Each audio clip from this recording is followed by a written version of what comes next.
Bismillahirrahmanirrahim. Assalamualaikum warahmatullahi wabarakatuh. Alhamdulillahi rabbil alamin. Alhamdulillahi hamdan lakallahumma ala alaikal jasimah wa ala ni'amikal azimah.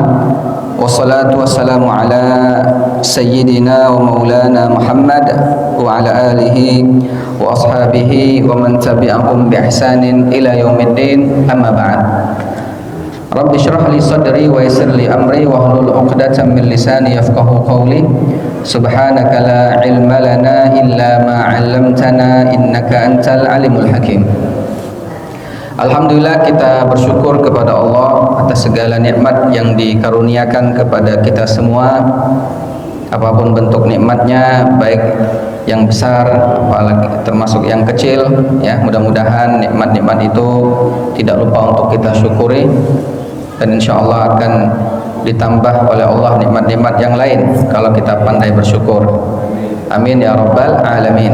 Khususnya nikmat bisa hadir di majelis ilmu, di majelis yang insya Allah diberkahi Allah, dan mudah-mudahan semua itu dinilai sebagai pahala di sisi Allah Subhanahu wa taala. Amin ya rabbal alamin. Salawat dan salam tak lupa kita sampaikan kepada tauladan kita, Nabi Agung, Nabi besar Muhammad sallallahu alaihi wasallam beserta keluarganya, para sahabatnya, para pengikutnya hingga akhir zaman. Kita terus berusaha untuk menjadi umat beliau yang terbaik. Caranya banyak, yang paling utama adalah kita menghidupkan sunnah-sunnah yang beliau ajarkan. Kita praktekkan baik secara pribadi, secara personal kita, maupun dalam kehidupan rumah tangga kita. Dan itu bukti bahwa kita mengikuti ajaran beliau, dan insya Allah menjadi asbab kita mendapatkan syafaat beliau di hari kiamat. Amin ya rabbal alamin. Bapak Ibu yang dimuliakan Allah, pada kesempatan malam yang berkah ini insya Allah kita akan bahas satu surat yang pendek, yang insya Allah Bapak Ibu hafal semua. Surat itu dikenal dengan surat Asy-Syarhu, ya. Surat apa? Asy-Syarhu. Hafal surat Asy-Syarhu? Dah hafal? Nama lainnya adalah surat Al-Insyirah. Nama lainnya Alam Nashrah. Kira-kira tiga ini yang mana hafal? Asy-Syarhu, Al-Insyirah atau Alam Nashrah? Alam Nashrah. Padahal tiga ini sama baik. Iya. Lebih dikenal dengan Alam Nashrah. Kita baca sama-sama terlebih dahulu. A'udzu billahi minasyaitonir rajim. Bismillahirrahmanirrahim. Alam nashrah laka sadrak wa wada'na anka wizrak alladhi anqadha dhahrak wa rafa'na laka dhikrak fa inna ma'al usri yusra inna ma'al usri yusra fa idza faragta fansab wa ila rabbika farghab. Sallallahu alaihi. Baik, surat Alam Nashrah ini lebih dikenal dengan dua nama, ya. Pertama Asy-Syarhu. Jadi jangan asing dengan istilah surat Asy-Syarhu atau Asy-Syarhi, ya. Asy-Syarh itu maknanya, maksudnya adalah surat Alam Nashrah. Diambil dari ayat pertamanya yang bunyinya nashrah, maka dia dikenal dengan surat Asy-Syarhu, ya.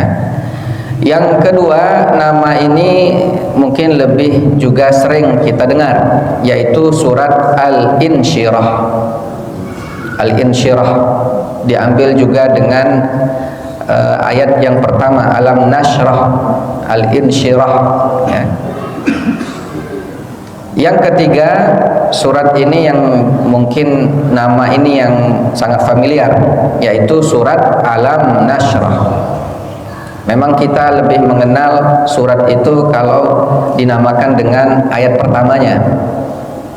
seperti qulhu ya, kemudian alam taro, idza jaa, apa lagi? Hah? Wal asri. Jadi nama-nama awal ayat sebenarnya bagus ya, artinya kita hafal insya Allah dengan surat-surat itu, tapi kita berusaha untuk mengenal surat-surat itu dengan nama-nama yang digunakan baik dalam Al-Quran, dalam mushaf Al-Quran, ataupun dalam istilah-istilah oleh agama Islam seperti penamaan asyarhu, al-insyirah. Kalau dalam cetakan mushaf Quran terbitan Timur Tengah, biasanya penyebutan atau penulisan nama surat ini lebih dikenal dengan surat asyarhu atau asyarhi ya. Kalau di Indonesia terbitannya, mushaf terbitan kita itu disebut atau ditulis dengan al-insyirah. Surat ini urutan yang ke-12 ya. Kalau dalam mushaf Al-Quran dia urutan yang ke-94, berada di juz 30, turunnya yang ke-12 yang diterima oleh Nabi SAW. Surat ini tentu Makkiyah karena termasuk dari surat-surat yang awal yang diterima oleh Nabi kita Muhammad sallallahu alaihi wasallam. Tepatnya turun setelah surat Ad-Duha dan sebelum surat Al-Asr.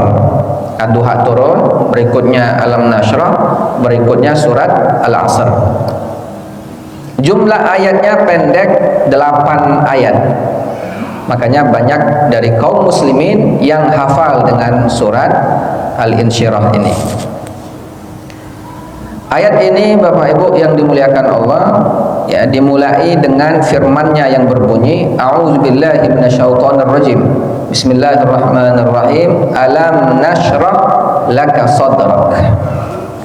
Alam itu maksudnya adalah, bukankah kami lapangkan dadamu wahai Muhammad sallallahu alaihi wasallam. Pertanyaan ini, bukankah ini bukan sebuah pertanyaan yang membutuhkan jawaban.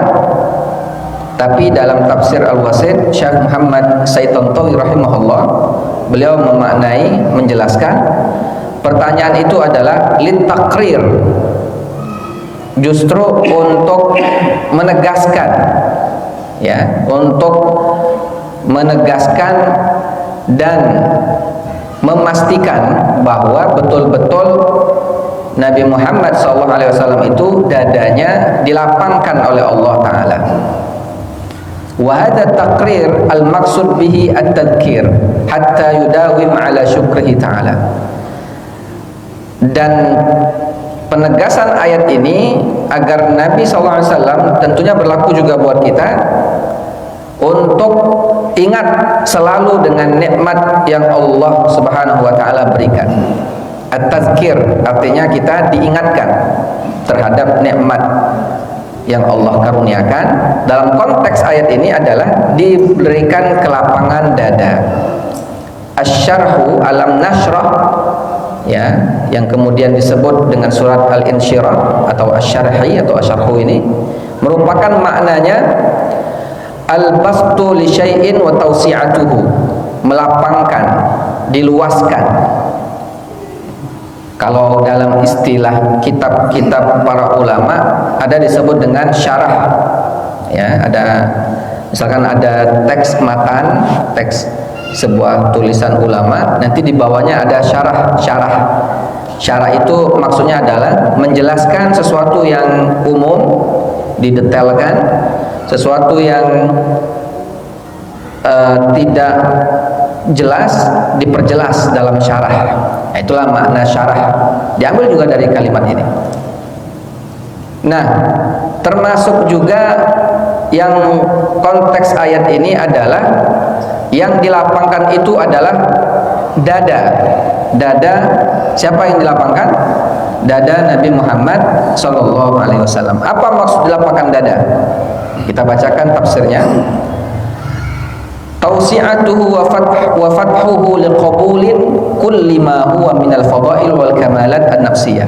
Allah luaskan, Allah lapangkan dada Nabi untuk menerima segala keutamaan dan kesempurnaan jiwa. Wa idhab kulli ma yasuddu anil idrakis salim wa anil haqqi wal khairi wal huda, dan agar dijauhkan dari sesuatu yang bisa menghalangi dari masuknya kebenaran, kebaikan, hidayah, ya.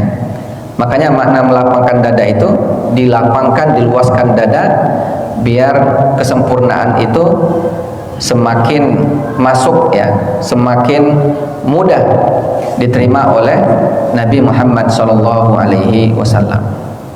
Itu maksud lapang dada. Jadi luas dadanya, lebih mudah menerima apapun kebaikan, ya, dan lain sebagainya. Itu makna secara makna pertama, ya. Makna kedua, ternyata melapangkan dada dalam ayat ini ada makna secara fisik. Apa itu? Asyaqqul badani li sadrihi sallallahu alaihi wasallam kama yashmal asyaqqul ma'nawi li sadrihi an tariqi ida'ihi lil iman wal huda wal ilmi wal fadail. Ada ulama memaknai dilapangkan dada itu secara fisik dalam arti dibelah dadah beliau, ya, dibelah dadanya, dikeluarkan hal-hal negatif, dicuci hati beliau, ya, kemudian dikembalikan ke dalam dada Nabi SAW. Hal ini bukan sesuatu yang aneh, ya, terjadi pada Nabi. Beberapa kali sempat terjadi pada Rasul SAW. Paling tidak dalam beberapa referensi, Nabi itu dibelah dadanya, dikeluarkan hatinya 3 kali. Umur sekitar yang pertama umur sekitar 4 tahun, waktu masih kecil, ya, lagi main sama anak-anak yang lain. Beliau didatangi 2 makhluk, 2 orang yang menyerupai laki-laki. Ternyata dibelah dadanya. Anak-anak yang main sama Nabi saat itu ketakutan, bahkan mereka berteriak bahwa Nabi dibunuh, ya, Nabi dibunuh. Ketika dicek oleh masyarakat, ternyata Nabi sehat-sehat saja, walaupun ketika dicek dadanya ada bekas seperti bekas jahitan. Yang kedua, pada saat umur 20 tahunan, 20-an tahun, nah, dioperasi dadanya, ya, dikeluarkan hatinya, dibersihkan. Yang ketiga, itu ketika Nabi akan diperjalankan dalam peristiwa Isra dan Mi'raj. Sebelum kejadian Isra Mi'raj itu, ketika beliau bangun dari rumah Ummu Hani, sepupunya Rasulullah, putri dari Abu Thalib, beliau ke Masjidil Haram. Di sana beliau kemudian dilakukan operasi, ya kan, operasi pembelahan dada, dibersihkan hatinya. Kemudian beliau setelah itu diperjalankan dalam peristiwa Isra dan Mi'raj yang nanti hari Sabtu, ya. Nah, di masjid kita ada peringatan Isra dan Mi'raj. Jangan lupa datang, ajak anak istri, ajak keluarga, ramaikan untuk memperingati peristiwa besar, peristiwa Isra dan Mi'raj. Jadi 2 makna itu bisa digunakan dalam memaknai bahwa Nabi SAW dilapangkan dadanya. Pertama, secara maknawi, dilapangkan dada jadi lebih kuat, ya, lebih luas, lebih mudah menerima kebaikan, menerima hal-hal yang positif. Makna kedua secara fisik, yaitu betul-betul beliau itu dibelah dadanya, dibersihkan. Kemudian itu yang terjadi pada Nabi SAW, paling tidak sampai 3 kali, ya, terakhir sampai beliau akan di Isra dan Mi'rajkan. Baik. Kemudian alam nasrah ini, asyarhu di sini memang merupakan bentuk sesuatu yang juga kita sebagai manusia memerlukannya, kelapangan dada. Kelapangan dada ini juga sudah jadi bahasa kita, ya, bahasa sehari-hari kita. Berlapang dada lah kamu itu. Maksudnya apa? Berlapang dada? Hah? Apa kira-kira Pak?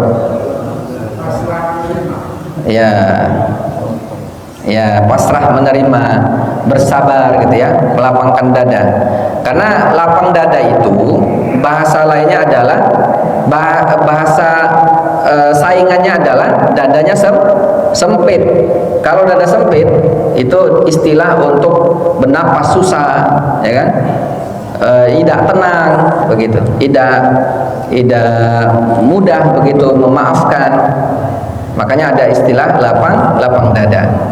Kalau sudah lapang dada, berbagai persoalan insya Allah mudah dihadapi. Termasuk juga kalau kita ingin misalkan dimudahkan dalam persoalan terkait dengan misalkan ya, Bapak Ibu mau melakukan sesuatu agar dimudahkan, agar tidak ada kesulitan, maka salah satu doa yang diajarkan adalah Rabbi shrahli sodri. Itu sama, ishrah sodri, alam nashrah laka sodrak. Jadi Rabbi shrahli sodri, ya Allah lapangkan dadaku. Jadi kita minta kelapangan dada. Rabbi shrah li sadri wa yassir li amri, permudah segala urusanku. Terus wahlul 'uqdatam min lisani, dan permudah lisanku, lepaskan kekakuan lisan lidahku. Yafqahu qawli, agar mereka paham dengan apa yang kusampaikan. Makanya kami pun kalau memulai kajian, tausiah gitu ya, biasanya kami tidak lupa untuk membacakan doa ini. Rabbi shrah li sadri wa yassir li amri wahlul 'uqdatam min lisani yafqahu qawli. Sebenarnya doa ini digunakan oleh Nabi Musa alaihissalam ketika akan menghadapi Fir'aun. Beliau sehebat Nabi Musa saja ketika mau menghadap Fir'aun, beliau berdoa begitu agar dilapangkan dadanya, dipermudah urusannya, dimudahkan lisannya untuk berdakwah. Makanya kita pun bagus ya, kalau bapak-bapak misalkan ada sebuah kegiatan atau kebetulan megang mic, diminta untuk sambutan atau apa, boleh menyebutkan secara langsung doanya, atau dalam hati juga nggak apa-apa. Sebelum naik panggung baca doa itu, Rabbi shrah li sadri wa yassir li amri wahlul 'uqdatam min lisani yafqahu qawli. Boleh. Nah, laqad syarahna laka, apa makna tadi? Kami lapangkan dadamu wahai Muhammad dengan kelapangan yang luar biasa. Bi an umirna malaikatana bi syaqqihi wa ikhraj ma fihi mimma yunafi ma hayyana lahu min hamli risalatina ilan nas. Maksud Allah melapangkan dada Nabi baik secara maknawi tadi atau secara betul-betul secara fisik, itu agar Nabi SAW betul-betul siap untuk menerima berbagai berbagai tujuan yang Allah inginkan, berupa menyampaikan risalah kepada umat. Wa bi an auda'na fihi minal huda wal ma'rifah wal iman wal fadha'i wal hikam, agar Nabi lebih mudah menerima ma'rifat, iman, keutamaan, hikmah dan lain sebagainya. Malam nu'tihi li ahadin siwa, dan tidak kami berikan kepada yang lain kecuali hanya kepadamu wahai Muhammad. Wa nunul izma, bunyi ayat ini nasrah ya. Nasrah di sini kan artinya apa? Kami lapangkan. Kami di sini Bapak Ibu, siapa yang dimaksud? Siapa kami yang dimaksud? Kalau dalam bahasa kita, kami itu kan banyak ya. Misal nih, saya pergi ke masjid, berarti sendiri perginya. Kami pergi ke masjid berarti yang ke masjid banyak. 2, 3, 4, 5 dan seterusnya. Itu arti kami dalam bahasa kita banyak. Nah, dalam bahasa Arab kata kami yang menggunakan nun, ya, nasrah, kami lapangkan dadamu, itu maknanya adalah tadullu ala izbatin ni'mah, menunjukkan bahwa Allah itu maha agung dan maha kuasa. Maksud kalimat kami itu menunjukkan keagungan dan kebesaran Allah, bukan menunjukkan bahwa Allah itu Tuhan itu lebih dari satu. Tidak, ya. Kenapa? Contoh nih, ketika Allah ingin menyebutkan tentang diturunkannya Al-Quran, ya, sesuatu yang besar diturunkannya Al-Quran di malam Lailatul Qadar, Allah sebut inna anzalnahu fi lailatul qadar, sesungguhnya kami menurunkan Al-Quran pada malam Lailatul Qadar. Jadi nun di sini, kami di sini tidak menunjukkan bahwa Allah itu lebih dari satu, tapi justru menunjukkan bahwa Allah itu maha kuasa, maha besar, ya. Dan yang perlu kita pahami, biasanya kalau kalimat kami dalam Al-Quran ada keterlibatan malaikat dalam makna kami di situ. Seperti surat Al-Qadar itu kan, inna anzalnahu fi lailatul qadar, sungguh kami turunkan Al-Quran. Ada keterlibatan malaikat Jibril pada saat menurunkan Al-Quran. Allah turunkan melalui media malaikat Jibril, dari Jibril kepada Nabi SAW. Yang ini juga, alam nashrah laka sadrak, bukankah kami lapangkan dadamu. Siapa yang melapangkan dada? Kan Allah aslinya, tapi melalui siapa? Malaikat yang membelah dada Nabi, yang membersihkan hatinya. Jadi istilahnya ada keterlibatan. Namun kalau terkait dengan ibadah, terkait dengan penghambaan, Allah tidak pernah menggunakan kata kami, tapi justru menggunakan kata singular, satu, aku atau saya. Kalau terkait dengan ibadah, terkait dengan akidah. Contoh, ya, Allah berfirman dalam Al-Quran, innani anallahu la ilaha illa ana fa'budni, sesungguhnya aku adalah Allah, tidak ada Tuhan kecuali aku, maka sembahlah aku. Bunyinya aku, tidak kami. Allah tidak gunakan kata sesungguhnya kami adalah Allah, maka sembahlah kami, tidak begitu. Tapi Allah gunakan aku, yang bermakna bahwa kalau berkaitan dengan ibadah, berkaitan dengan akidah, maka Allah menggunakan kata tunggal, saya atau aku tadi. Tapi kalau selain akidah, selain hamba, selain penghambaan, bisa saja Allah gunakan kata kami.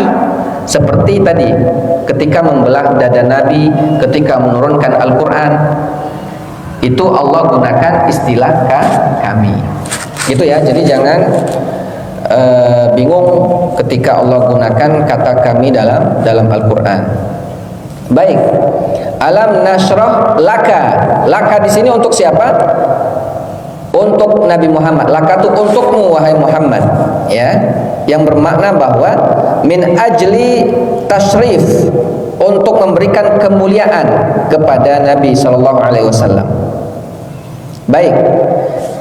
Imam Ar-Razi, ya, menyebutkan kenapa kemudian yang dilapangkan dada bukan langsung saja hati, gitu, ya.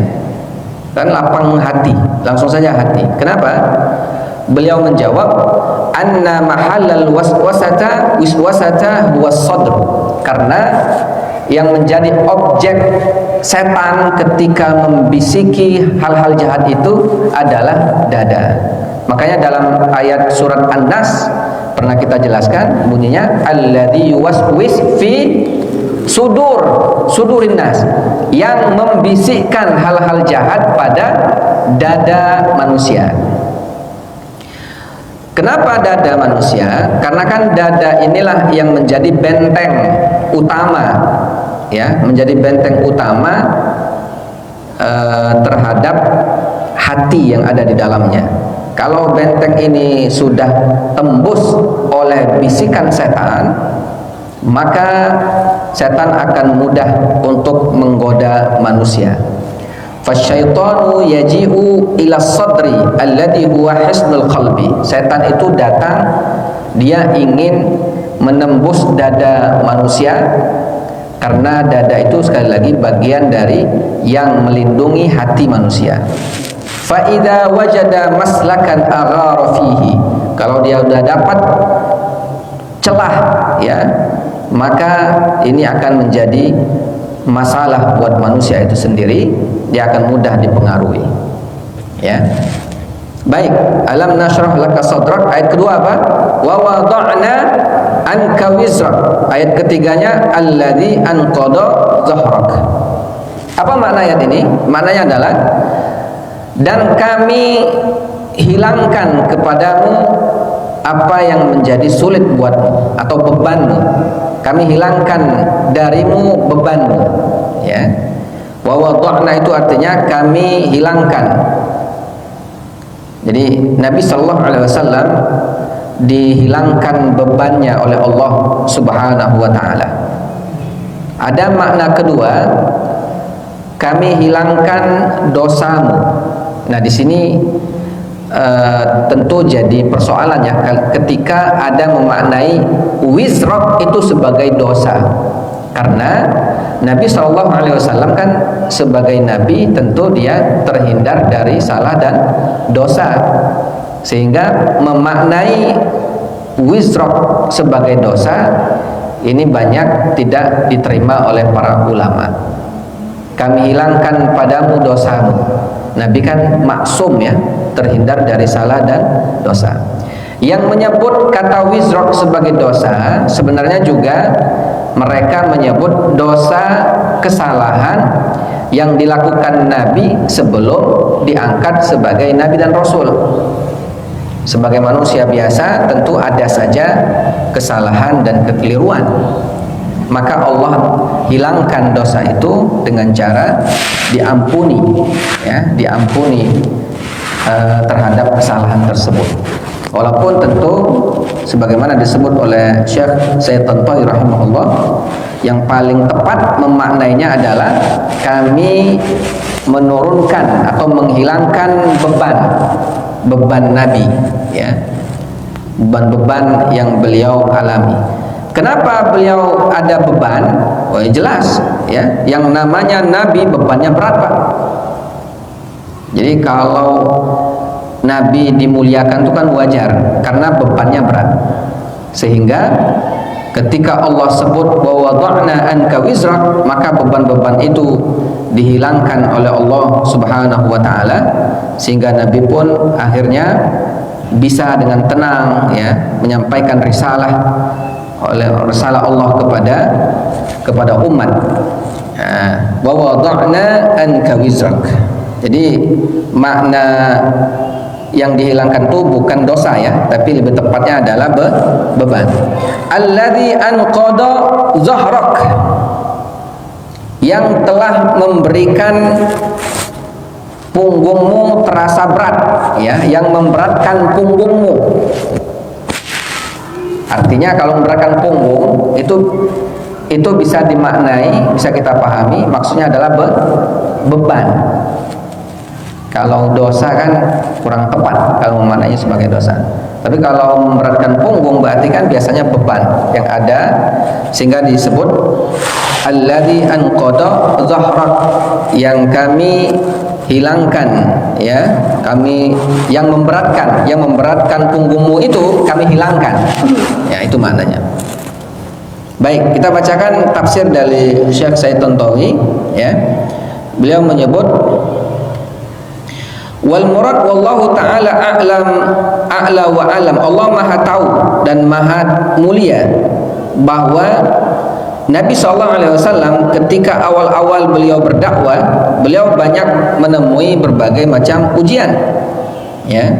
Maka itu dengan kuasa Allah Subhanahu wa taala itu diringankan, ya, kesusahan yang ada pada Nabi itu kemudian diringankan oleh Allah Subhanahu wa taala. Dan ini bentuk perhatian Allah kepada Nabi, ya. Karena Allah ketika melihat nabinya susah langsung turun tangan. Makanya dalam ayat ini tentu sebagai motivasi buat kita. Ketika diberikan ujian, namun Allah akan berikan solusinya. Makanya di ayat keempat ketika Allah sebut wa rafa'na laka dzikrak. Apa maknanya? Dan kami tinggikan sebutan namamu, ya. Allah angkat Nabi, namanya diangkat, ditinggikan, dimuliakan. Betapa tidak dimuliakan. Kita tidak lupa menyebut nama Nabi SAW. Ya, diantaranya ketika bersyahadat. Syahadat itu tidak sah kalau tidak nama Nabi juga disebut. Kalau ada orang masuk Islam, asyhadu an la ilaha illallah, titik sampai di situ, belum sah dia jadi muslim sampai dia menyelesaikan kalimat wa asyhadu anna muhammadar rasulullah. Aku bersaksi bahwa tidak ada Tuhan kecuali Allah, dan aku bersaksi bahwa Muhammad adalah utusan Allah. Wa fawqa dzalika faqad rafa'na laka dzikrak bi an ja'alnaka rafi'us sya'an. Kami jadikan engkau wahai Muhammad tinggi derajatnya. Wa min madhahiriha, di antara tinggi derajat yang dimaksudkan adalah namamu wahai Muhammad disandingkan dengan nama Allah Subhanahu wa taala.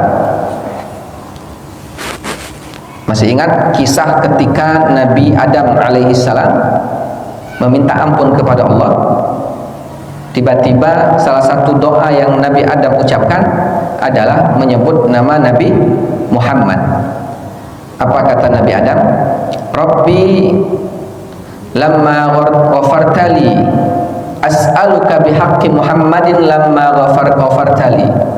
Wahai Tuhanku, dengan wasilah nama Muhammad hendaknya engkau mengampuni dosaku. Itu doa Nabi Adam, ya.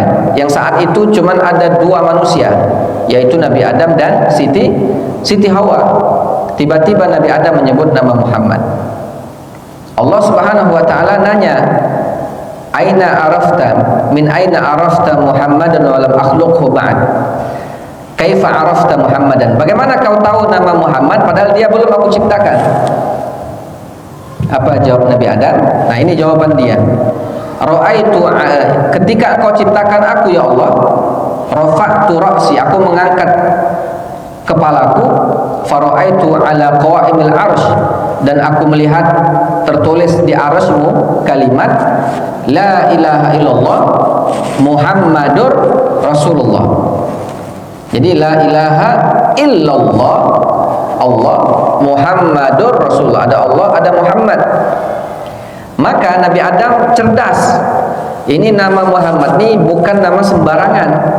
Tidak mungkin ada di samping nama Allah, kecuali nama ini adalah nama yang istimewa. Ini adalah nama makhluk yang paling Allah cintai. Nabi Adam sudah prediksi itu, dan dia sampaikan kepada Rabb-Nya, kepada Allah. Dan Allah ternyata menjawab, sodakta ya Adam, betul wahai Adam, dia adalah makhluk yang paling aku cintai. Gara-gara itu kemudian Nabi Adam akhirnya diampuni oleh Allah dosanya. Bahkan di ujung hadis itu Allah mengatakan, laula Muhammadun ma khalaqtuk, andaikan bukan karena Muhammad tidak akan aku ciptakan dirimu wahai Adam. Nah, luar biasa tuh ya. Karenanya Nabi kita ini, nama beliau sangat kita sanjung tinggi. Ketika bersyahadat, ketika azan tidak berhenti Pak. Dari belahan bumi terus azan tuh bergilir gitu ya.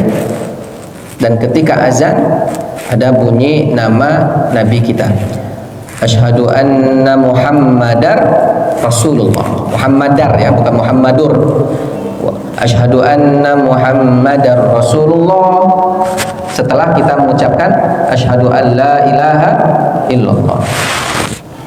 Dari azan dan lain sebagainya, dalam bacaan-bacaan kita, salawat-salawat kita, ya, nama Nabi SAW selalu disebut. Nah, wa rafa'na laka dzikrak. Jadi Allah angkat nama Nabi. Kalau dalam konteksnya hari ini, nama Nabi ini Pak tidak hanya terkenal dalam dunia Islam, Bahkan di Eropa, salah satu nama yang sangat banyak digunakan oleh bayi-bayi baru, ya, bayi-bayi yang baru lahir, itu ternyata Muhammad. Populer, salah satu nama bayi populer di Eropa itu adalah namanya Muhammad. Di sini saja kalau kita hitung, nah, banyak mungkin nama Muhammad. Coba nama Muhammad sini. Muhammad Ali, masya Allah, petinju legendaris. Pak Muhammad. Yang penting jangan panggil Mamat ya Pak. Ya. Kalau di Arab itu biasa Muhammad Ahmad, ya. Makanya pemain Liverpool itu kan ada namanya Muhammad Salah. Nah, jadi Muhammad itu salah satu nama yang menjadi nama utama. Nama belakangnya baru yang lain-lain. Muhammad apa gitu ya. Jadi kalau bapak ibu manggil, misalkan lagi di Arab nih, manggil, ya Muhammad, noleh kalau tuh, ya.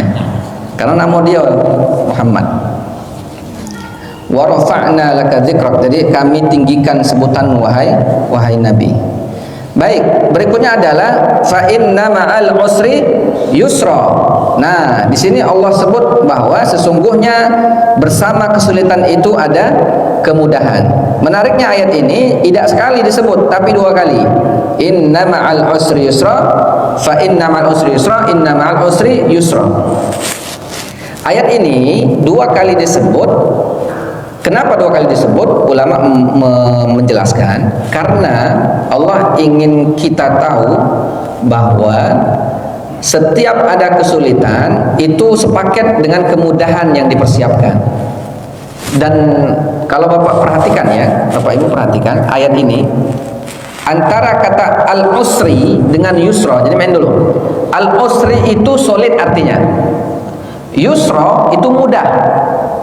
Usri sulit, yusra mudah. Beda kata ini diantaranya alif lam. Kalau yang al usri itu ada alif lamnya. Fa inna ma'al usri ada alif lam ya. Sedangkan yang yusra tanpa alif lam, langsung yusra, tidak al yusra tapi yusra. Ketika ayat berikutnya diulang lagi, inna ma'al usri yusra. Nah, ternyata di sini ada rahasia. Apa rahasianya? Kalau ada dua kalimat yang diulang persis sama dan kalimat itu yang keduanya menggunakan alif lam, berarti ini adalah maknanya sama dengan yang pertama tadi. Kalau dia ada alif lam, satu disebut, yang kedua disebut. Kalau dia alif lam yang kedua ini berarti sama dengan yang pertama tadi. Karena tadi salah satu tandanya pakai alif dan lam, seperti al-usri ada alif lamnya. Berarti kesulitan yang kedua ini sama dengan kesulitan yang pertama, ya kan? Sedangkan kalau tanpa alif lam, maka yang kedua ini beda dengan yang pertama yang disebut. Seperti yusra yang artinya mudah tadi. Yusra yang kedua disebut itu bukan yusra yang pertama, karena tanpa ada alif dan lam. Berarti Pak, sulitnya satu, mudahnya dua. Maksud ayat ini adalah, ya kami ambil beberapa keterangan ulama, bahwa sulit itu sebenarnya kecil. Sulit itu tidaklah seberat, tidaklah tidak akan menjadikan kemudahan itu kalah, karena kemudahan itu dua melawan satu sulit. Bahkan ada hadis Nabi yang secara jelas ya menyatakan bahwa tidak akan menang satu kesulitan melawan dua kemudahan, ya kan? Satu lawan dua, siapa menang kira-kira? Dua lah menang, ya.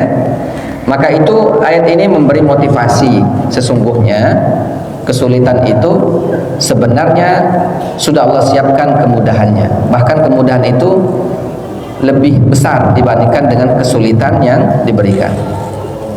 Ini menjadi semangat ya buat Nabi SAW dalam konteks ayat ini, dan juga buat kita semua. Jadi jangan khawatir ya, kalau kebetulan Bapak Ibu kondisinya sekarang diberikan ujian, diberikan kesulitan, jangan putus asa. Karena di balik kesulitan itu sudah Allah siapkan kemudahan. Yang penting optimis, yang penting husnuzon. Husnuzon itu apa? Berprasangka baik kepada Allah. Karena kalau kita terus berhusnuzon, insya Allah di balik kesulitan itu sudah disiapkan kemudahan. Dan saya yakin ya Bapak Ibu kan sudah jadi senior semua ya dibandingkan dengan saya mungkin secara umur. Tentu sudah sangat melewati banyak berbagai macam keadaan dan kondisi. Setiap sesuatu yang sulit kita hadapi, ujian yang kita terima, kalau kita sabar, di balik itu pasti ada hikmah. Ya. Baik, fa innamal usri yusra, innamal usri yusra. Fa idza faraghta fansab wa ila rabbika farghab. Dan apabila engkau telah selesai melakukan sebuah pekerjaan, maka lakukanlah pekerjaan yang lain. Wa ila rabbika farghab, dan kepada Tuhanmu lah engkau berharap. Maksud ayat terakhir ini, kita harus produktif ya dalam hidup, tidak menyia-nyiakan waktu, agar kita bisa sukses dunia dan akhirat. Dan yang terakhir itu, kita jangan lupa semuanya akan kembali kepada Allah. Harapan kita itu hanyalah Allah Subhanahu wa ta'ala. Baik, itu mungkin tentang surat Alam Nashrah atau surat Al-Insyirah karena waktu ya. Cukup sekian. Ada yang ingin ditanyakan? Sebelum kita tutup, nah, Pak Muhammad Ali duluan terus ya beliaunya. Itu termasuk surat Makiyah ya, itu dalam bertanya saya tentang apakah Alam Nashrah ya. Alam Nashrah itu sebagaimana yang kami sebutkan sebagai sebagai penegasan oleh Allah kepada Nabi bahwa Allah memberikan Nabi itu kemudahan, dilapangkan dadanya ya, setiap kesulitan itu ada kemudahan. Jadi ayat ini mengingatkan Nabi tentang nikmat-nikmat yang Allah berikan kepada beliau, ya kan? Sehingga Nabi pun akhirnya tentu ini menjadi pelajaran buat beliau dan utamanya juga kepada kita sebagai umatnya. Artinya kita dalam ayat ini harus optimis ya terhadap kesulitan itu. Yakinlah ada kemudahan gitu ya. Tidak lupa untuk produktif mengisi hari-hari kita. Kalau dalam ayat terakhir itu, kalau selesai melakukan sebuah ibadah, lakukan ibadah yang lain. Artinya jangan banyak waktu kosong. Karena waktu kosong ini kata Nabi SAW termasuk waktu yang banyak menjadikan orang lalai. Akhirnya diisi dengan maksiat, dosa dan lain sebagainya. Makin banyak waktu kosong, kadang kita pun akhirnya dikuasai oleh setan. Makanya orang banyak kemasukan itu gara-gara waktunya kosong, melanglang buana, setan masuk kesurupan. Ya. Dia ketawa-ketawa, dewe-dewe, tengah malam ketawa. Nah, itu yang jadi masalah ya. Wa ila rabbika farghab, dan kepada Tuhanmu lah hanya engkau berharap. Nah, itu baik. Allah alam. Ada lagi?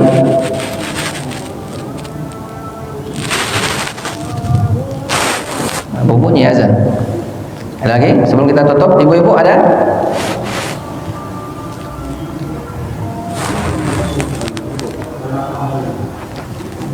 Cukup diwakil oleh Pak Muhammad Ali ya. Berarti beliau ini harus dipatenkan nanya penanya ya. Ya, bukankah kami lapangkan dadamu wahai Muhammad, Alam Nashrah. Nah, ya, sama-sama. Baik Bapak Ibu yang dimuliakan Allah, itu mungkin ya mudah-mudahan bisa dipahami karena waktu udah Isya juga. Mudah-mudahan jadi renungan dan manfaat. Artinya ayat ini, surat ini, jadi kita sudah minimal secara global, secara umum kita memahami artinya, memahami tafsirnya. Jadi kalau baca ayat ini ingat-ingat ya tentang isinya, walau tidak secara detail per ayatnya, paling tidak kita tahu isi secara global kandungan dalam surat ini. Wallahu a'lam bishawab. Kita tutup bersama-sama dengan lafal hamdalah dan doa kafatul majlis. majelis. Alhamdulillahirabbil alamin. Subhanakallahumma wa bihamdika asyhadu an la ilaha illa anta astaghfiruka wa atubu ilaik. Hadanallahu wa iyyakum ajmain. Wassalamualaikum warahmatullahi wabarakatuh.